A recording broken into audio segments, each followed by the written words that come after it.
Bienvenidos a Sucedió una noche, un programa dedicado al mejor cine de todos los tiempos. I wanna hide from the sun, I wanna live in the dark, I wanna go to the movies. Nobody's waiting outside, but I feel alright, 'cause I'm here on my own. I can kiss Marion and Jane, I can sing in the rain, I can be Superman. I'll never come out again. Sucedió una noche, un programa producido por Cadena Ser y el canal de televisión TFM. Dirige y presenta Antonio Martínez. ¿Qué tal? ¿Cómo estáis? Bienvenidos a Sucedió una noche. De Sherlock Holmes, del indio Jerónimo o de las fiestas toga vamos a hablar en el programa de hoy. Charlaremos con el actor Julián López, que acaba de estrenar su película Perdiendo el Este, y seguiremos escuchando algunas de las bandas sonoras nominadas al Oscar. Está también nuestro juego de las películas y para empezar tenemos a Marlon Brando. Un menú bastante completo y equilibrado, creo yo. Así que encendemos el proyector y que comience Sucedió una noche. I wanna hide from the sun, wanna live in the dark, and I'll never come back. El espectáculo está a punto de comenzar, pero no se alarmen ustedes, no les cobraremos la entrada. Un montaje excelente, Tom. Estupenda producción. Estupendamente escrita, Jim. Estupendamente interpretada. Harry, dile a Chapman que su fotografía es perfecta. La película de TFM. Y vamos a empezar, como siempre, con nuestra apuesta de la programación de TCM para la próxima semana. Hoy apostamos por uno de los grandes clásicos del cine americano de la década de los 50, La Ley del Silencio, dirigida por Elia Kazan y protagonizada por el que os decía, Marlon Brando.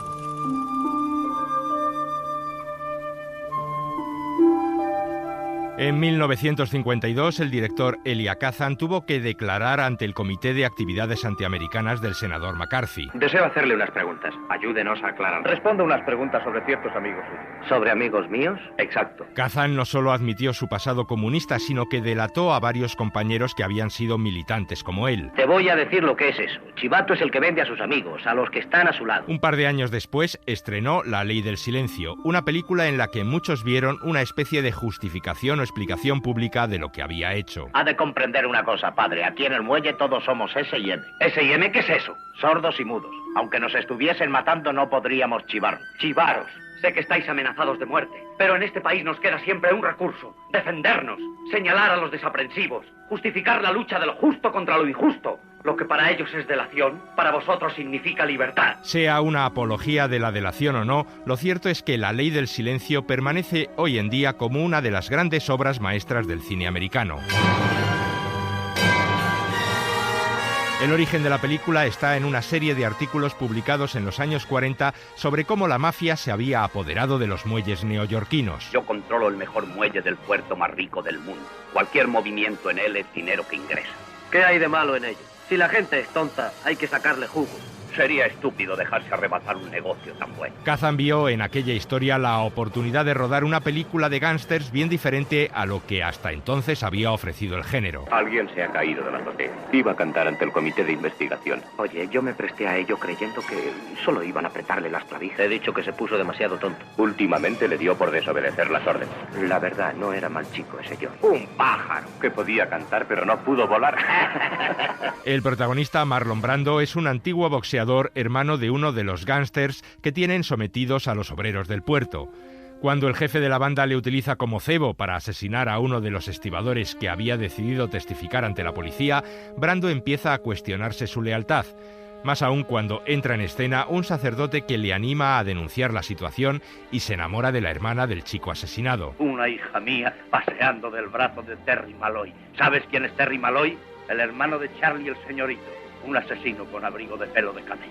¿Quieres decir que también lo es Terry? Se cree un hombre duro, pero tiene algo en sus ojos. Actores como Karl Malden, Rod Steiger o la debutante Yves-Marie Saint realizan un gran trabajo en la película, pero sobre todo brilla la genialidad de Brando, que supo crear un personaje duro y vulnerable al mismo tiempo. ¿Conoces mi filosofía de la vida? El que da primero da dos veces.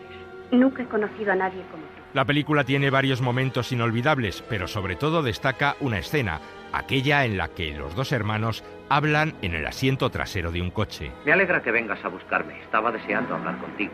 Sí, claro. ¿A dónde?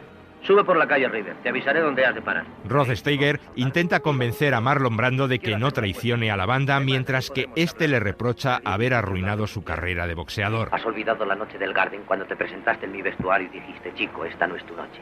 Hemos apostado por Wilson. Pues sí que lo era. Pude dejarle fuera de combate. Pude ser un primera serie. Aspirar al título. Pude haber sido algo en la vida. En lugar de eso, mírame. Solo soy un golfo.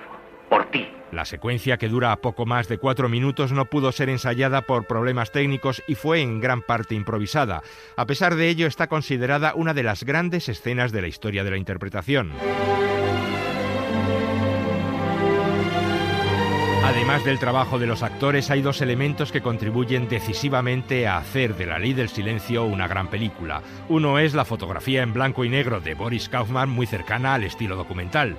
El otro... Espera, voy a poner música. La banda sonora.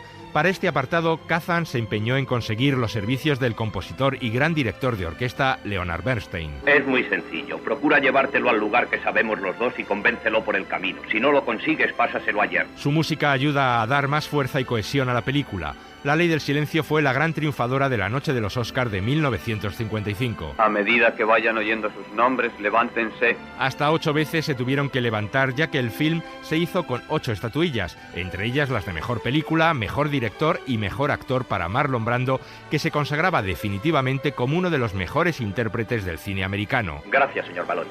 Ha hecho usted algo más que esclarecer el caso Joy Doyle. Ha abierto el camino para que los hombres honrados puedan trabajar en paz en los muelles. Sobre su interpretación, Elia Kazan declararía años más tarde: Estoy convencido de que la actuación de Marlon Brando en La Ley del Silencio es la mejor interpretación realizada por un actor americano en la historia del cine. Si hay alguna mejor, yo desde luego no sé cuál es.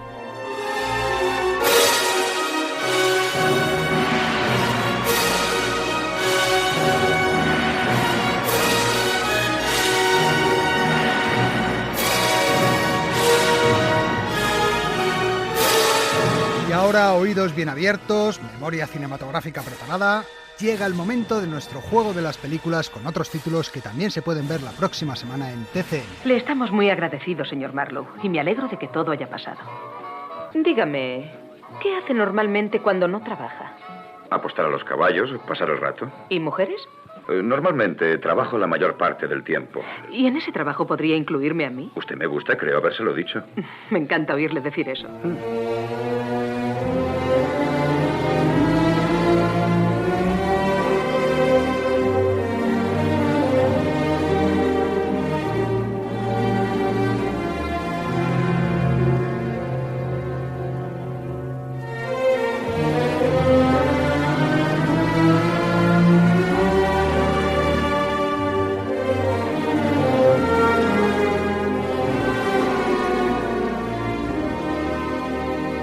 Os diré una cosa, simpáticos compañeros. Sois los 2 seres más burros del mundo. Más que los que hemos comprado. Miraos a ver si os dais cuenta de lo burros que sois.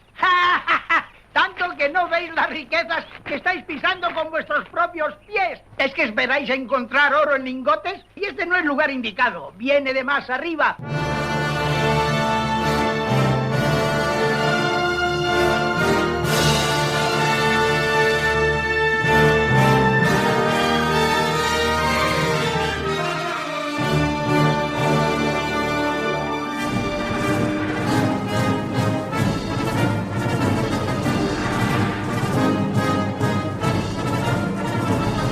¿Qué piensa usted, Margaret? Vigila tus pensamientos, se convertirán en palabras. Vigila tus palabras, se convertirán en actos. Vigila tus actos, se convertirán en hábitos. Vigila tus hábitos, se convertirán en tu carácter. Y vigila tu carácter, se convertirá en tu destino. Lo que pensamos nos da forma.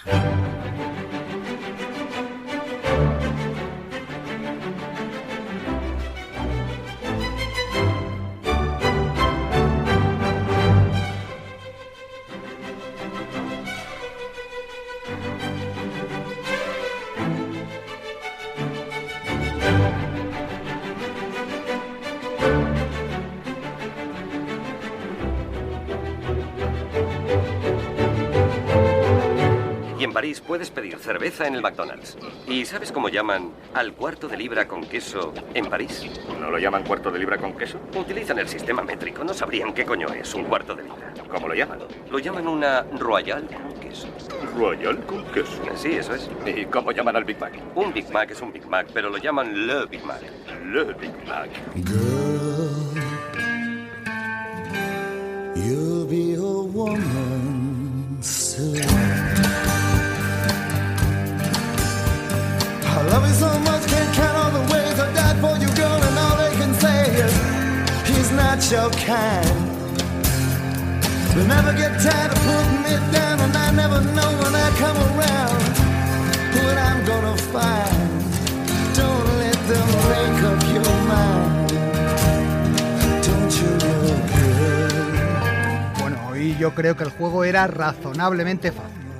Empezábamos con dos clásicos en blanco y negro de los años 40, ambos protagonizados por Humphrey Bogart y ambos con música de Max Steiner. El primero era El sueño eterno, dirigida por Howard Hawks, y a continuación venía El tesoro de Sierra Madre, de John Huston. La tercera era mucho más reciente, La dama de hierro, la película sobre Margaret Thatcher a la que interpretó Meryl Streep. Y para finalizar, una bastante fácil. John Travolta y Samuel L. Jackson hablaban de los McDonald's en Francia en Pulp Fiction, de Quentin Tarantino. Y lo que suena de fondo es una de las canciones de su banda sonora. Esta versión que hizo el grupo Urge Overkill de una canción de Neil Diamond. Girl, You'll Be a Woman Soon. TFM, el cine que ya tenías que haber visto. Lo que el cine nos dejó. Es tan difícil ser alguien que la gente no olvida. Hoy día 17 se cumple uno de esos aniversarios extracinematográficos que nos invitan a hacer reportaje. Tiene que ver con un personaje que ya vimos la semana pasada cuando hablábamos de La diligencia de John Ford. Es ese feo y sanguinario apache, Jerónimo. Jerónimo, buen nombre para un verdugo. Ha salido de su reserva. Se levantó en armas. Así es, tal día como hoy, hace 110 años, fallecía el indio Jerónimo, un personaje al que hemos visto en decenas de películas. Utilizando unas cuantas de ellas, os vamos a contar su historia. ¿Qué sería del western sin los indios, personajes fundamentales en cualquier película del oeste que se precie? Y dentro de los indios hay una tribu que aparece más que ninguna en las películas. Echa hacia atrás los hombros y ergue la cabeza, y cuando te pregunten quién eres, contesta con orgullo: soy un apache, y todos callarán.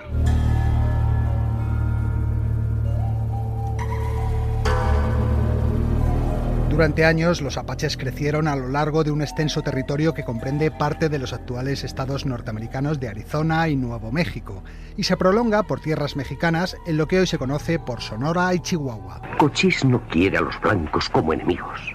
No es bueno pelear con ellos. Gracias a jefes como Cochise, los chiricahuas, mezcaleros, jiraquillas y demás tribus apaches vivían en paz con los mexicanos, comerciaban con ellos e incluso algunos hombres tomaban esposas indias. Haya siempre amistad entre apaches y mexicanos. Ese es mi deseo. Todo ello cambió cuando Texas se unió a Estados Unidos y estalló la guerra contra México. Tras su victoria, Estados Unidos conquistó las tierras de Arizona y Nuevo México y la nación apache quedó partida entre dos países. Los colonos empezaron a instalarse en tierras indias y estos respondieron atacándoles. Y claro, el ejército llegó en su defensa. ¡Toque de carga! ¡Corneta!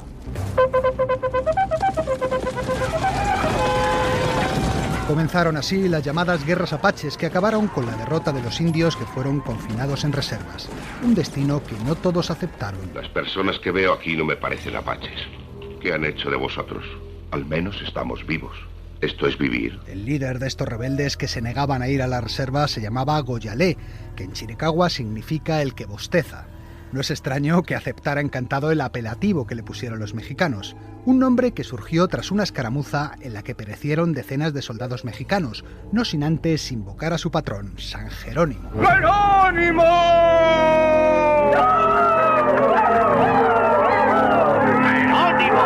Y ese fue el nombre de guerra que eligió. También abandono mi nombre. Me llamaré como me llaman mis enemigos mexicanos. Desde hoy me llamaré Jerónimo. El odio que sentía Jerónimo hacia los blancos le venía de lejos. Cuando era joven, yo tomé esposa. Vivíamos en estas montañas. Los soldados mexicanos vinieron y la mataron. La mataron a ella y a mis dos hijitas. Desde entonces me estoy vengando.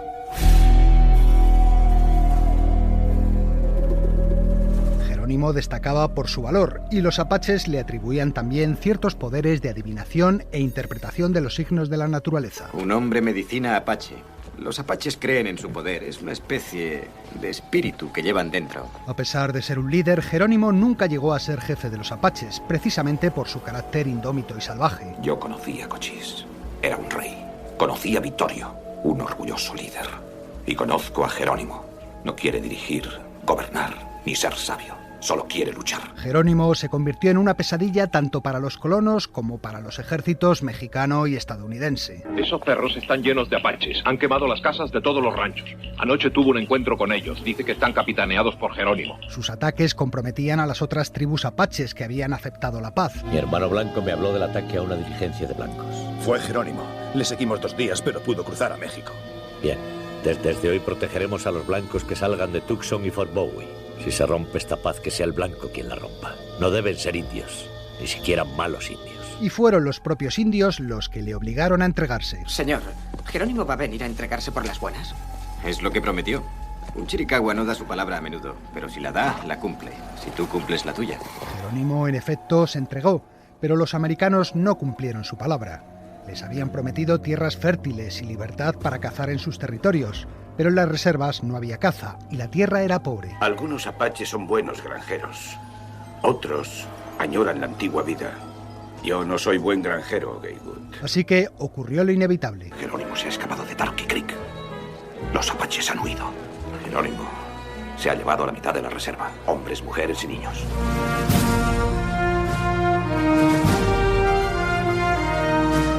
Huido de nuevo, se instaló con sus fieles en México, en las montañas de Sierra Madre. Esta vez no combatiremos para seguir viviendo como antes. Les vamos a declarar la guerra. Durante un tiempo, Jerónimo se dedicó a atacar a las patrullas tanto mexicanas como estadounidenses, a uno y otro lado de la frontera, y a saquear a los colonos en busca de provisiones. Vimos una diligencia. 4 muertos, sin caballos. También han quemado 2 ranchos hacia el oeste. Han cogido caballos, comida y municiones. Hartos de sus desmanes, el ejército norteamericano diseñó una operación de caza y captura. Nos han encomendado detener al renegado apache Jerónimo. Cumpliremos esa misión, tendremos éxito. Durante meses le buscaron sin éxito. Jerónimo ocupa una zona que es un laberinto intrincado. 500 millas cuadradas del más agreste terreno de México. Nuestras patrullas hacen todo lo que pueden. Finalmente, Estados Unidos y México decidieron aliarse en la empresa. Señores, acabamos de recibir permiso del gobierno mexicano para cruzar la frontera en persecución de Jerónimo. 5.000 soldados, la cuarta parte del ejército estadounidense de la época, fueron enviados en su búsqueda, y gracias a la presencia militar los saqueos terminaron.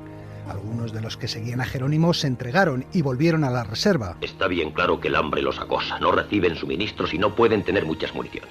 Es una situación desesperada. Entonces, ¿por qué no se rinde? Pero finalmente la realidad se impuso y el indio enterró el hacha de guerra. El 4 de septiembre de 1886, Jerónimo y 34 hombres, mujeres y niños chiricahuas se rindieron al general Nelson Miles. Mientras entregaba sus armas, Jerónimo dijo simplemente: en un tiempo me movía como el viento. Ahora me rindo. Y eso es todo. Los apaches fueron trasladados a una reserva en Florida, pero a su líder le llevaron a Sonora. ¿No lees los periódicos? A Jerónimo le han metido en la cárcel. Jerónimo pasó 3 años en prisión condenado a trabajos forzados. Después fue llevado a Oklahoma, prohibiéndole expresamente salir del estado y volver a reunirse con su pueblo. Jerónimo. Lo tendré bien domado en un par de días. Y Jerónimo, en efecto, acabó domado.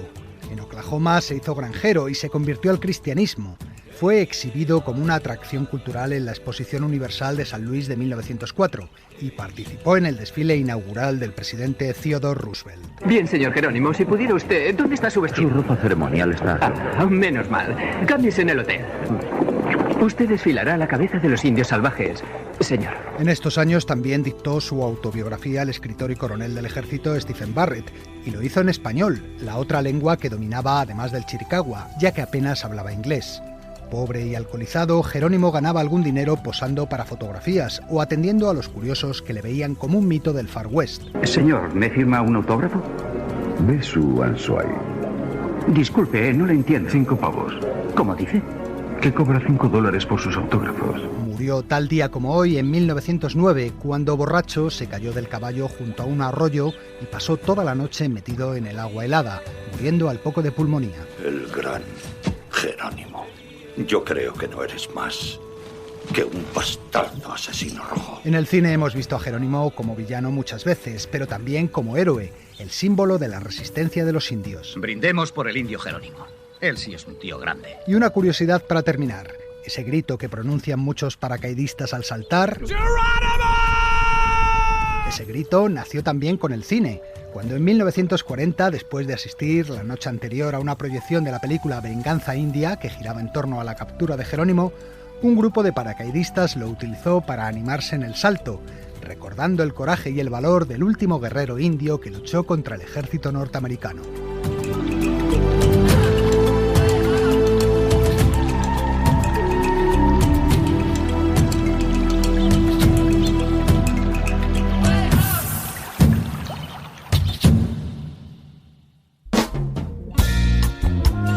Si ese avión despega y tú no estás a su lado, te arrepentirás. Tal vez no hoy ni mañana, pero sí muy pronto y para el resto de tu vida. El cine de su vida. Es de Casablanca.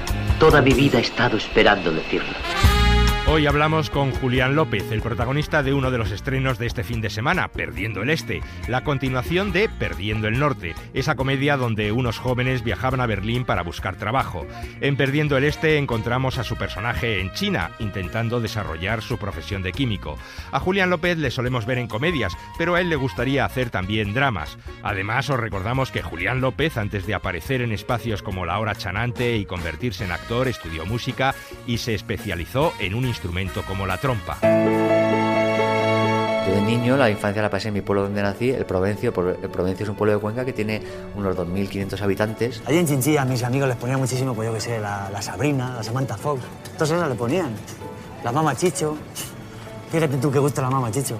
A mí la Mama Chicho no me ponían. Y yo de pequeño sí había un cine, pero un cine en el que también ponían películas de otras épocas. Digo, hombre, ¿por qué esas cosas que francamente, por qué uno reacciona pues conforme a la situación del individuo, verdad? Por eso mi primer recuerdo es uno de Cantinflas, porque no era película contemporánea, porque yo soy más joven. Era porque reponían películas y me parecía fenomenal, y yo ahora lo recuerdo con mucho cariño, decir, joder, qué guay ver a Cantinflas. Entonces, ¿estamos de acuerdo en todo? De acuerdo en todo, don Melquias. Pues hasta pronto. Hasta pronto, y al salir le di a la cabeza porque la puerta está un poco estrecha. No se preocupe. Luego ya eso se perdió. Y siempre venían con años de retraso incluso. O sea, yo vi E.T. o vi Batman y tal con 2 o 3 años de diferencia, porque ponían un VHS y lo proyectaban. Pero bueno, lo podía ver. Vas a hablar a tus colegas de mí. ¿Pero quién eres? Soy Batman. Y con eso y con las películas que ponían en casa, que era muy bonito también que en las televisiones generalistas, entonces era la 1 y la 2, que pusieran Los pájaros o que pusieran Sombrero de copa o que pusieran Sopa de ganso. Era muy guay, porque era como, oye, la tele de entonces también se veían esas películas, ahora hay que rebuscarlos un poco más.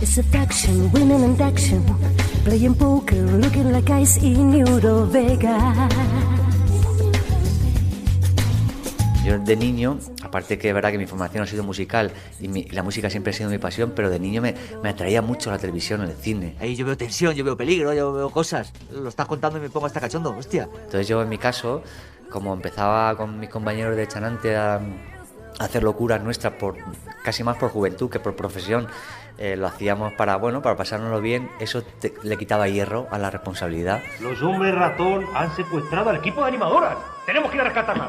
Vamos, al instituto. Acaba de leer las cartas por lo menos. Dime a ver si vamos a tener suerte en esta misión. Y entonces luego eso llevaba a pie a otra cosa, a otro programa ya con otra cadena ya como la Televisión Española. Oye, ¿aquí qué está pasando? Oye, a lo tonto estamos viviendo de esto. Y ya te llaman de una serie para hacer un capítulo y tal, y dices, oye... Llámame Stallone. Es que nunca lo he oído dicho por otra persona. ¿Sabes lo que te digo? No sé cómo suena. Lo intento imaginar muchas veces con otra voz. Pero cuando me imagino las cosas, me salen con mi voz. No sé si te pasa a ti lo mismo. Igual te pasa. Stallone, el nombre completo. Sylvester Stallone. El mío. ¿Cómo sonaría el mío completo, los informativos, en las noticias? Fernando García, alias Stallone. Y cuando ya... Es verdad que Borja Coveaga es uno de los primeros que me da esa oportunidad para hacer un largometraje, y dices, joder, que esto suena ya como muy serio. ¿No te acuerdas cómo me llamo? Lo típico, que no caes. Juan Carlos. Pero que ya no me llaman Juan Carlos, ¿eh? Juan Carlos ya no. ¿Sabes cómo me llaman ahora? Pues no. Juan Carlitos. Juan Carlitos. Juan Carlitos. Litros. Juan Carlitos. Y te lanzas a la piscina... seguro de ti mismo, de cuáles son tus virtudes, cuáles son tus defectos, que tienes que pulir unos y afianzar otros. Campeón de las fiestas de Portugalete, pero ¿sabes de qué categoría? ¡De levantamiento de vidrio! Ya poco a poco dices, oye, pues ya estoy montado aquí un poco en el tren y te sientes bien porque disfrutas con ello y porque es una profesión que es muy bonita porque da pie a conocer a muchas personas, porque como digo yo es un oficio de oficios. Yo me fui de Chinchilla para dejar de hacer reformas. Es que esto no es hacer reformas. Hombre, es cambiar una bañera por un plato de ducha. Ya, pero no te quedes en el detalle. Esto lo harías por Euskal Herria. ¿Poner un plato de ducha por Euskal Herria? Por lo cual hablas también con otra gente, que las películas no se hacen solas y no las hacemos nosotros, las hace muchísima gente, que uno es un eléctrico, el otro es un sonidista, el otro es el del catering, y hablas con ellos y dices, joder, qué bonito convivir. Este microsistema es muy enriquecedor. ¡Que se mueran los feos! ¡Que se mueran los feos! Que no quede ninguno de feo. Tanto Bill Murray como Peter Sellers creo que han hecho cosas muy diversas y sobre unos cimientos de comedia han ido construyendo luego papeles más amargos, más grises, más que le han dado mucha verdad. ¿Qué hace usted por aquí? Descanso de mi mujer, olvido el cumpleaños de mi hijo y gano $2 millones por anunciar un whisky en lugar de hacer una obra de teatro. Porque la vida es drama y es comedia y hay que conjugarlas. Entonces ellos son como dos carreras y dos filmografías que yo siempre he envidiado y digo, yo quiero hacer papeles así, que luego que sean como tristes. Eliseo. ¿Qué? Feo, que saco la cola y te meo. Pero bien entendido, ¿vale? Lo de la tristeza. Que en España, por ejemplo, Alfredo Landa o José Luis López Vázquez también tuvieron ocasión de hacer algo así. Y de hecho José Luis López Vázquez también ha sido una referencia cuando ves Pepe Mis Frappé, por ejemplo, y ves papeles en los cuales siempre se va a asociar a la comedia, pero luego ha visto papeles en su filmografía que saca otra cosa que sorprende más que otro actor. ¿Por qué? Porque como le tienes asociado a la comedia, de repente dices, joder, no esperaba que este tío me fuera a causar esta emoción. Te ha ofendido mi dignidad y exijo una explicación.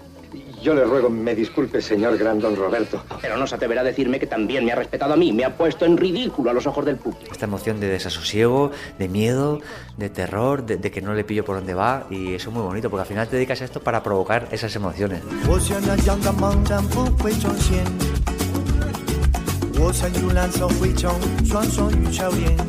Por dentro me sigo sintiendo músico y en mi cabeza hay música constantemente. Ahí juego en casa yo, que a mí el romántico no me gana nadie. Que yo he crecido escuchando los casetes de Sergio Dalma. Como en la formación en el conservatorio te enseñan muchas asignaturas, pues tú siempre estás haciendo juegos de armonía, juegos con las melodías y constantemente estás pensando como músico. Eliseo, Martina, que paro y te bajas. Pero por favor, no empecéis. Con lo bonita que es la letra. Es una herramienta que me ha venido muy bien para trabajar y yo los papeles los trabajo muchas veces musicalmente. Que ya he terminado el chiste que empecé a componer hace 3 meses. Ah, que tú los chistes los compones, no los inventas, los compones. Lo compongo. Y además bueno, que va a causar sensación este verano, ya verás. ¿Te lo cuento? ¿Podríamos estar hablando del chiste de verano? ¿Del verano o del lustro? ¡Caramba! Entonces no llego a abandonarla del todo. Ahora, es una manera de convivir pasivamente. Activamente, el instrumento que me especialicé, la trompa, es un instrumento realmente difícil que requiere mucho tiempo y que ahora mismo, por suerte, porque tengo mucho trabajo, no puedo compaginar y bueno, siempre quedará esa cosa de... Ojalá fuera como una bicicleta, ¿eh? Yo siempre digo eso, que la coges y aunque lleves 5 años sin montar en bici, es raro que te caigas. Un instrumento es muy parecido al atletismo, al deporte, tienes que estar ahí preparado y tienes que estar en forma, si no sufres más que otra cosa. Y yo no quiero sufrir en la vida, yo quiero pasármelo bien.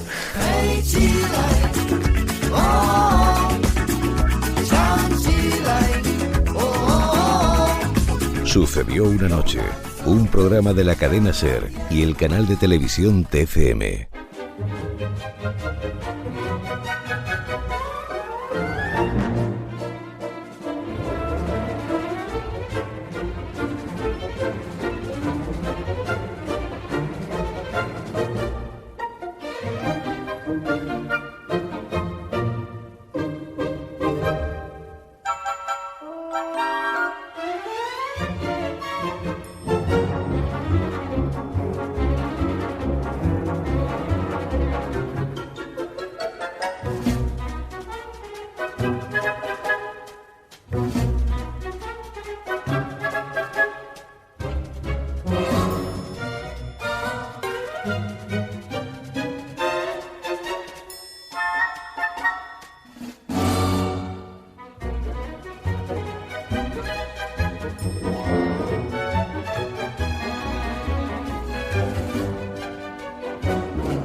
semana pasada empezamos oyendo algunas de las bandas sonoras y las canciones nominadas a los Oscar musicales de este año.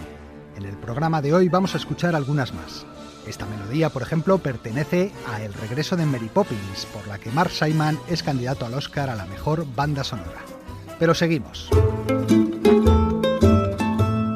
Dale un título y lo escribirá. Enciclopedia Curiosa del Cine. Parece más una bomba que un libro.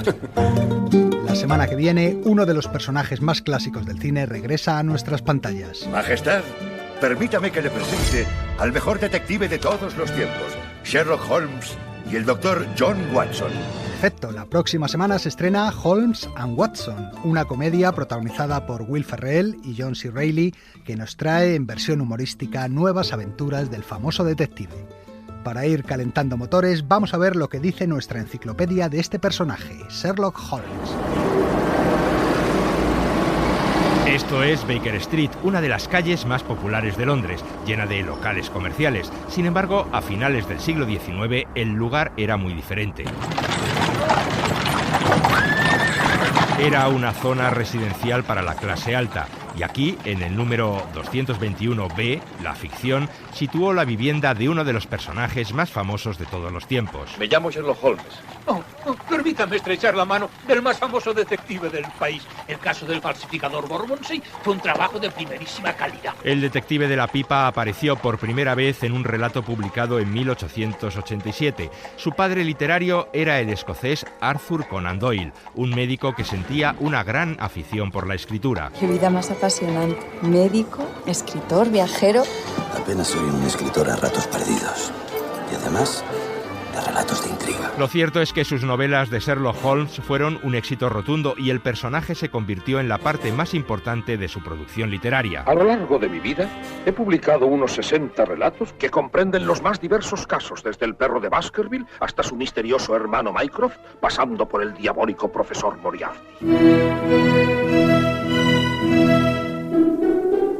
El cine no tardó en aprovechar el filón. De hecho, Sherlock Holmes es el personaje de ficción que más veces ha sido llevado a las pantallas. Entre películas y TV movies suma más de 300 títulos. En el cine clásico, el personaje está indisolublemente unido al rostro de Basil Rathbone, que lo interpretó en 14 ocasiones. Este cuchillo fue lanzado desde una distancia de unos 15 metros por un hombre de 1,60. ¿Seguro, Holmes? Elemental, no hay huellas. ¿Y la distancia? ¿Y la estatura? Por el ángulo de entrada y la fuerza con la que penetró en la víctima. Pero además de él, unos 80 actores más han vestido su característica indumentaria. John Barrymore, Christopher Lee, Stuart Ranger, Michael Caine, incluso algunos que da grima solo pensarlo, como Roger Moore o Larry Hackman, el JR de la serie Dallas. Otro que lo interpretó varias veces fue Peter Cushing, protagonista, entre otras, de la versión de la Hammer de El perro de los Baskerville, una de las historias más famosas del detective, llevada varias veces a la pantalla. Sabiendo usted que Sir Charles murió de muerte natural, insinuó algo más horrible, que pudo haber tropezado con el perro de la maldición de los Baskerville. ¿Cree de verdad en esa leyenda? La vida y la muerte encierran cosas que no podemos comprender, señor Holmes. Entonces debiera haber consultado a un sacerdote, no a un detective. Pensé que podría evitar que Sir Henry se viera en peligro. Pero vamos a hablar de su método. Veamos una demostración práctica con un Sherlock Holmes juvenil, el que conocimos en la película El secreto de la pirámide. Me llamo... Espera, déjame. Tu nombre es James Watson. Eres del norte de Inglaterra, tu padre es médico, pasas buena parte del tiempo libre escribiendo y tienes una afición particular por las natillas. ¿Me equivoco? Mi nombre no es James, es John. ¿Cómo ha estado en lo otro? Has acertado. Holmes sorprende a todos con su increíble capacidad de deducción. ¿Cómo lo has hecho? ¿Es algún truco de magia o qué? En la etiqueta de tu cama se lee J. Watson. Elegí el más común de los nombres que empiezan por J. James o John, esa habría sido mi otra opción. Esa clase de zapatos no se hacen en la ciudad. Solo los había visto una vez durante una breve visita al norte de Inglaterra. El dedo medio de tu mano izquierda tiene un callo, típico de los escritores. Y traes la enciclopedia Hunter de las enfermedades. Un manual no accesible al público en general. Solo a los que estudian medicina. Tu padre, el médico. ¿Y lo de las natillas? Sencillo. Hay una clara mancha amarilla en tu solapa.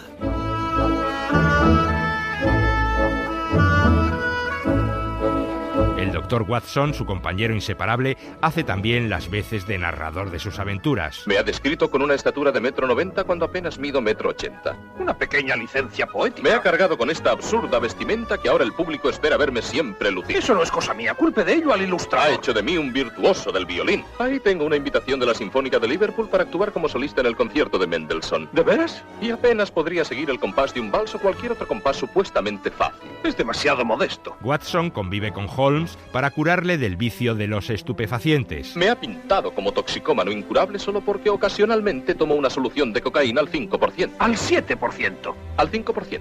¿O cree que ignoro que ha estado usted rebajando las espaldas mías? Repruebo enérgicamente ese despreciable hábito. Solo recurro a los narcóticos cuando sufro un ataque agudo de aburrimiento, cuando no hay casos interesantes que ocupen mi mente. También le acompaña la señora Hudson, su ama de llaves. Acabo de ver que falta algo en mi mesa. ¿Qué falta? Algo sumamente importante. ¿Qué?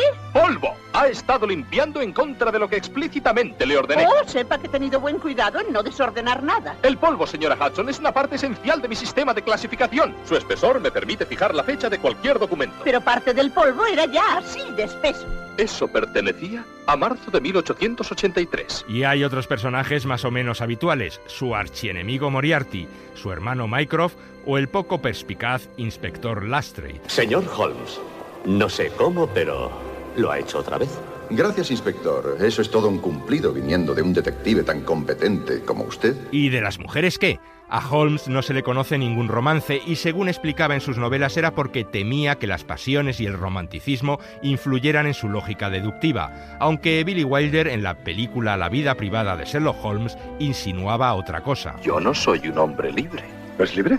Pero si es soltero. Un soltero que lleva viviendo con otro soltero los últimos 5 años. 5 años muy felices. ¿Insinúa que el doctor Watson y usted? ¿Él es su debilidad?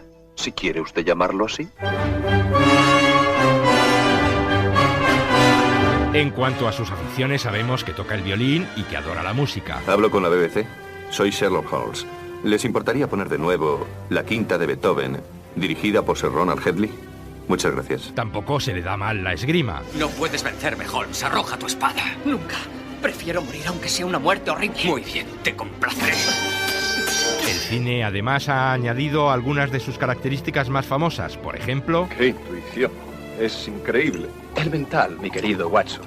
Elemental. Conan Doyle jamás puso esta frase en boca de Holmes. Aparece por primera vez en una película de 1929, El regreso de Sherlock Holmes. Su gorra de cazador y su capa tampoco fue cosa del autor, sino del primer ilustrador de sus relatos, como escuchábamos antes en una escena. Y no olvidemos otro detalle. ¿Le importaría preparar un mapa de Dartmoor a gran escala? Hágalo mientras voy por más tabaco. Este es un problema que requerirá 2 pipas. Aunque el detective en efecto fuma en pipa, el modelo curvado que se ha hecho famoso también es cosa del cine.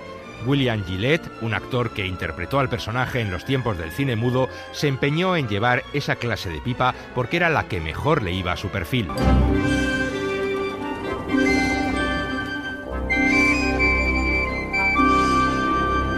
Aparte de las aventuras que escribió Conan Doyle, en el cine Holmes ha hecho de todo. En El secreto de la pirámide, que citábamos antes, le veíamos en sus años colegiales. En Elemental, Dr. Freud unía su talento al del padre del psicoanálisis. En Estudio de terror se enfrentaba al mismísimo Jack el Destripador, y en El regreso de Sherlock Holmes, de 1993, se descubría su cuerpo hibernado y le hacían reaparecer en nuestra época. Eso sí, los tiempos modernos le despistaban bastante. Trazo excesivamente grueso. Esto lo ha escrito un hombre de gran fortaleza física que mide más de 1,80 y que pesa aproximadamente 100 kilos. Es pobre, ya que utiliza un tipo de papel muy tosco. Vive en Boston, en este mismo vecindario, dado que la nota no ha sido doblada. Ah, y usa colonia barata. Holmes es absolutamente increíble. En efecto, es increíble. Primero, la policía se llevó la nota original, así que tuve que copiarla. Y quizá esté gorda, pero no mido 1,80 y no soy un hombre. El trazo es grueso porque lo escribí con rotulador. Y el papel es tosco porque lo que tiene usted es una fotocopia. Y esa colonia barata es mi perfume. También ha habido películas que reivindicaban la figura de Watson. ¡Idiota! ¿Qué? ¡Maldito sea! ¿Pero qué es lo que he dicho? Watson, ¿Qué es lo que he hecho mal? He hecho todo lo que dijo, exactamente como usted dijo. En Sin Pistas, una comedia protagonizada por Michael Caine y Ben Kingsley, nos contaban que el verdadero genio de la deducción era el doctor. Si quiere mi opinión. ¿Opinión, ha dicho? Permítame recordarle para su información que sus opiniones son mis opiniones. Oh, tonterías. Yo creé al personaje de Sherlock Holmes y le contraté solo para hacer el papel, sacándole, digamos, del arroyo. Del arroyo no, amigo. En un tiempo fui un actor de gran renombre.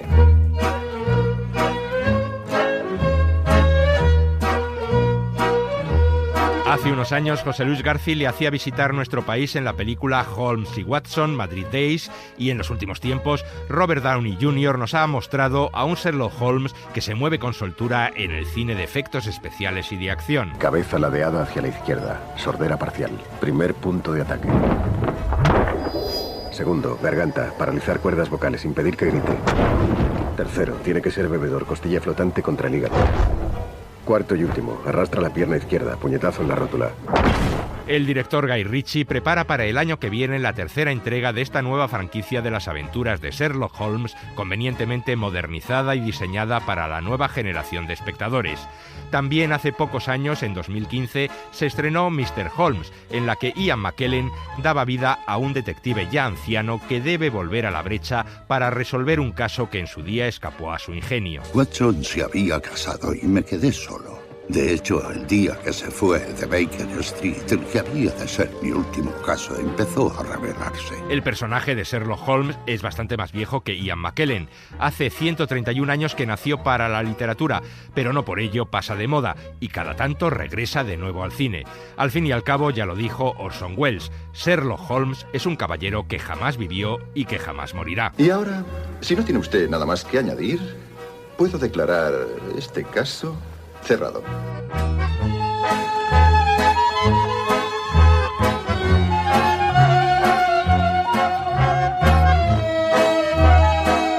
Sucedió una noche, un programa de la cadena SER y el canal de televisión TFM.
Otra de las bandas sonoras nominadas al Oscar este año, la de la película El Blues de Bale Street, compuesta por Nicholas Britell.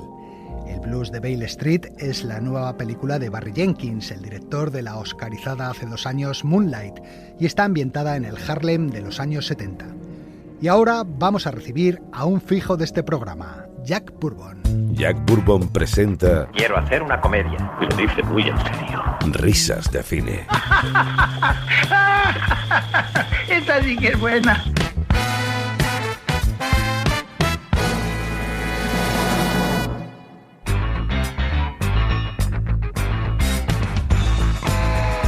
Hola, ¿qué tal, amigos? El otro día vi en Netflix una película titulada Un gesto estúpido e inútil que cuenta la vida de Doug Kennedy, el fundador de la revista humorística National Lampoon, revista que revolucionó el humor estadounidense en los años 70 y, lo que a nosotros nos interesa más, fue guionista, actor y verdadera alma mater de la comedia que os traigo esta semana, Desmadre a la Americana, dirigida por John Landis en 1977. Escribiste la mejor comedia de todos los tiempos en tu primer intento, ¿así que? Sí, eso fue hace 2 años. Bueno, lo de la mejor comedia de todos los tiempos quizás sea algo excesivo, pero sí una comedia que marcó a toda una generación. una de las películas más irreverentes de los años 70 que nos enseña que los años de universidad hay que disfrutarlos, que luego llega la vida adulta y es así que es un coñazo. ¿En serio que esto es lo que vas a hacer el resto de tu vida? ¿A qué te refieres? Andar con un montón de brutos y emborracharte los fines de semana. No, cuando me gradúe, me emborracharé todas las noches. En efecto, como dice Jack Bourbon, todo empezó con este hombre, Douglas Kenney. Yo redefiní la comedia, ¿vale? Yo empecé la National Lampoon, hice Desmadre a la Americana, el Club de los Chalados y... eso es lo más importante. La National Lampoon pronto superó los límites de una publicación humorística para dar paso a proyectos de radio y actuaciones en directo. Parte de sus miembros desertaron para crear el programa de televisión Saturday Night Live y, dolido, Kenney se propuso contraatacar dando el salto al cine. ¿Qué es lo más popular en la revista? Las tetas. Sí, las tetas, pero también La Noche de los Siete Fuegos, El Primer Polvo de Pinto, todo lo de Chris Miller. Historias de fraternidades. Sí, tenemos la oportunidad de hacer la gran película universitaria americana, más las tetas. Taof Kenney, Harold Ramis, futuro director de Atrapado en el Tiempo, y el escritor Chris Miller se encargaron del guión. Nos reunimos con Chris Miller y escribimos historias divertidas de la universidad con los personajes más locos que se nos ocurrieron. Contactamos con Ivan Reitman, un cineasta que había producido un espectáculo teatral para nosotros. Muchas de las escenas de la película estaban sacadas de las experiencias reales de Miller en su fraternidad cuando era universitario. La Delta era la fraternidad más alocada de Dartmouth. Nos llamaban Desmadre a la Americana. Es un buen título. Sí.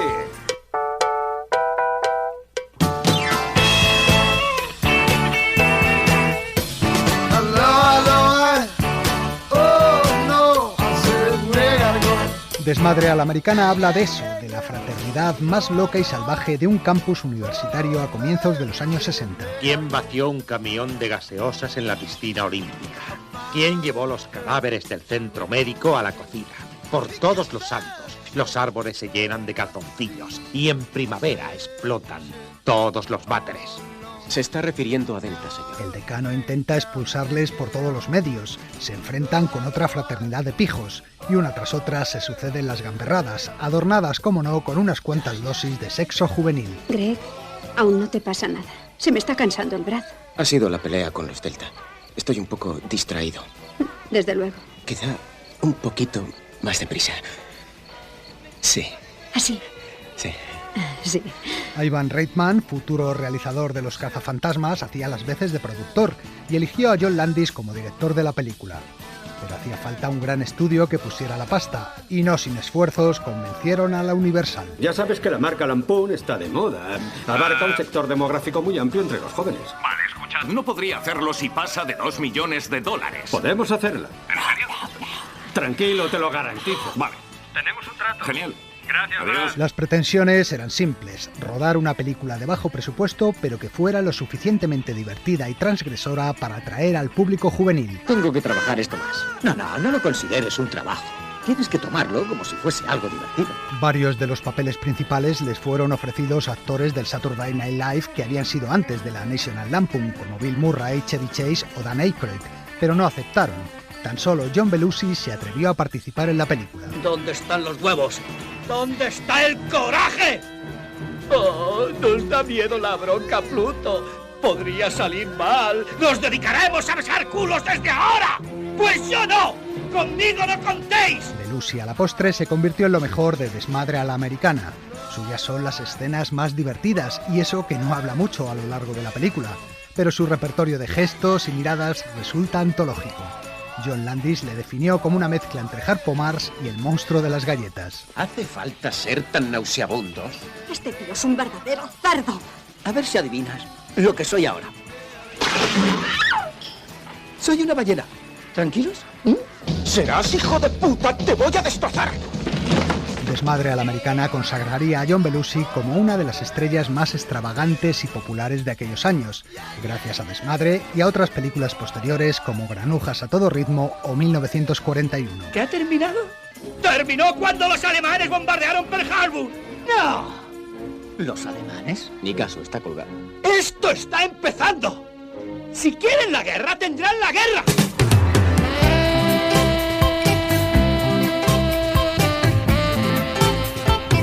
Pero a excepción de Belushi, el reparto estaba formado en su mayoría por actores desconocidos por entonces. Fue, por ejemplo, la primera película de Kevin Bacon, y por ahí están también otros primerizos como Tom Hulce, famoso más tarde como Mozart en Amadeus, o Karen Allen, futura pareja de Harrison Ford en busca del arca perdida. El propio Doug Kenney tenía un pequeño papel. Asustados por la falta de estrellas en el reparto, la Universal impuso la contratación de Donald Sutherland para darle algo de lustre a la película. El actor interpreta a un profesor enrollado. ¿Le apetece a alguien que hagamos un porro? Sí. ¿Has fumado alguna vez? Al actor le ofrecieron como salario un porcentaje de los beneficios de la película, pero no creía en ella y prefirió en cambio un sueldo de $40.000 por las 3 escenas en las que aparece. Todavía hoy se tira de los pelos. ¿No me volveré esquizofrénico? Hay una clara posibilidad. ¿Es así? Intenta no llenar todo el extremo de babas. El rodaje apenas duró un mes y resultó tan fiestero y desmadrado como la propia película. Mira, yo te aconsejo que te emborraches, chiquitín. Este sabe lo que dice, lenguao, ya es casi médico. Desmadre a la Americana está llena de escenas icónicas. No puedo creer que vomité encima del decano. La escena del desfile, Belushi espiando a las chicas desnudas del colegio mayor, el caballo que introducen en la oficina del rector y Palma. ¡Odia a su padre! Si las balas eran de fogueo. ¡Le debió dar un ataque al corazón! ¡Odia a su padre! Pero sin duda la escena más recordada es la de la fiesta toga.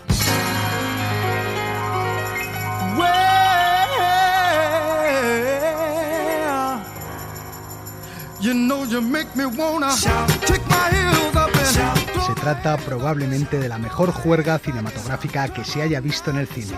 Un frenesí de humor, gamberradas y música. No va a ser una orgía, va a ser una fiesta toga. Francamente, Boone, ya tienes 21 años. Dentro de 6 meses terminas la carrera y mañana por la noche quieres envolverte en una sábana y echarte alcohol de quemar en la cabeza. Tendrá gracia, pero por esta vez yo paso. A pesar de todo, la Universal solo puso reparos a una secuencia. Boone, somos los únicos tíos blancos aquí. Chavales, aquí morimos. Querían censurarla por un tema racial. No podéis rodar una escena en la que ellos dejan a sus citas en una discoteca de negros. No vamos a tener esta conversación. Oye, Doc. Esto va demasiado lejos. Si exhibís esto ante el público, habrá ataques raciales. Más bien ataques de risa, ¿verdad? Consultaron entonces a Richard Pryor, uno de los cómicos de color más famosos de la época, y solo cuando este dio su bendición, aceptaron mantener la escena. La película se estrenó en el verano de 1978 y tuvo un éxito apoteósico. Había costado 2 millones y acabó recaudando 140. Fue directa al número 1 de la taquilla y se mantuvo ahí, siendo la comedia más taquillera de la historia del cine. Desmadre a la Americana tuvo éxito especialmente entre los jóvenes, convirtiéndose casi en un fenómeno sociológico. En muchos campus, las fraternidades tomaron como modelo a los Delta y las fiestas toga, con los estudiantes vestidos de romanos, se pusieron de moda. ¿Sabéis lo que hay que hacer? ¡Una fiesta toga! ¿Quién está por la fiesta toga? ¡Toga! ¡Toga! ¡Toga! ¡Toga! ¡Toga! ¡Toga! Desmadre a la Americana inauguró también el subgénero de las comedias estudiantiles, que en los años siguientes daría al cine americano sagas como las de Porky's, Los Albóndigas o American Pie. Desmadre a la Americana fue la culminación de todo lo que habíamos escrito en la revista. Era subversiva y celebraba el caos. Era los Estados Unidos en pocas palabras, y también había tetas.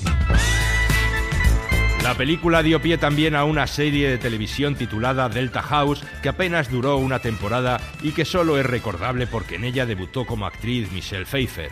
Pero esta historia de éxito de Desmadre a la Americana no acabó bien para 2 de sus principales protagonistas. John Belushi fallecería pocos años después, víctima de una sobredosis de heroína. Y en cuanto a Doug Kenney... ¿Que cómo te sentías tras hacer una película de éxito? Pues de puta madre. Solo había un problema. ¿Qué sería lo siguiente? Después escribió junto a Harold Ramis El Club de los Chalados, que no tuvo mucho éxito, cayó en una depresión y acabó suicidándose en Hawái saltando desde un acantilado. Si queréis conocer mejor su historia, buscad esa película que os comentaba al principio, Un gesto estúpido e inútil, a la cual pertenecían varios de los diálogos que hemos escuchado en este reportaje. En fin, amigos, hasta la semana que viene. Continuará. Terminamos por hoy y nos vamos a despedir con una canción nominada al Oscar al mejor tema de banda sonora. Es el rapero Kendrick Lamar, acompañado de la cantante de neo soul Sha, los que interpretan este tema de la película Black Panther, All the Stars. Feliz domingo a todos y hasta la semana que viene. ¡Chao!